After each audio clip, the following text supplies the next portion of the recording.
چرا مسلمان آگاه باید شبی را بزرگ بداند که هیچ جایگاهی در دین اسلام ندارد؟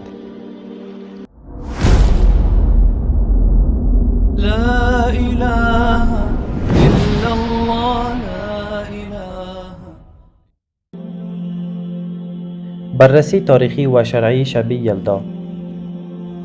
ریشه های باستانی و اساطیری کلمه یلدا ریشه در زبان سوریانی دارد و به معنای تولد است.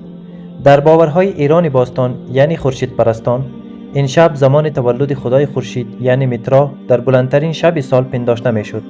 در آن دوران تاریکی را نماد شیطان می دانستند و معتقد بودند چون در این شب سیاهی بیش از هر زمان دیگری طول می کشد، پس شوم و نامبارک است. مردم برای فرار از این بدشانسی و نابودی نیروهای شیطانی دوری هم جمع می شدند، آتش روشن می کردند، سفره از میوه های فصلی و خشکبار آماده می کردند و به جشن و پایکوبی می پرداختند تا شاهد پیروزی روشنایی بر تاریکی باشند. از دیدگاه شریعت اسلام برگزاری مراسم شب یلدا با دلایل ذیل ناجایز و ممنوع می باشد. اول، مبارزه با شرک و خرافات. اسلام عقیده به دوگانگی یعنی خالق نیکی و خالق بدی را کاملا رد می کند. این باور که خورشید دارای مقام خدایی است یا برخی زمانها شوم و منحوس هستند با اصل توحید در تضاد است. بر اساس تعالیم قرآن، تدبیر کل جهان تنها در دست خدای واحد است و اوست که خالق شب و روز است. دوم، ممنوعیت تقلید از غیر مسلمانان. طبق دستور صریح نبی کریم صلی الله علیه و سلم که فرمودند من تشبه بقوم فهو منهم، هر کس که خود را شبیه گروه یا قومی کند جز آنان محسوب می شود. تقلید از آیین‌هایی که ریشه در باورهای غیر توحیدی دارند حرام است. حتی اگر کسی با نیت تفریح در این مراسم شرکت کند، باز هم با سبک زندگی یک مسلمان واقعی و هویت اسلامی در تضاد است.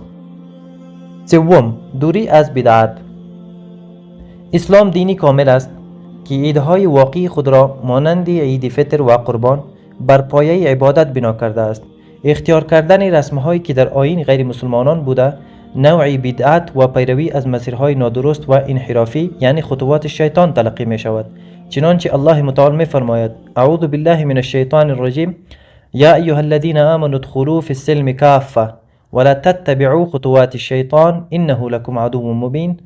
ای اهل ایمان، در اسلام به صورت کامل داخل شوید و از گامهای شیطان پیروی نکنید، شیطان دشمن آشکار شماست. پس برگزاری جشن یلدا از نظر فقهی به دلیل پیشینه مشرکانه، ترویج باورهای خرافاتی و شباهت با غیر مسلمانان غیر مجاز است.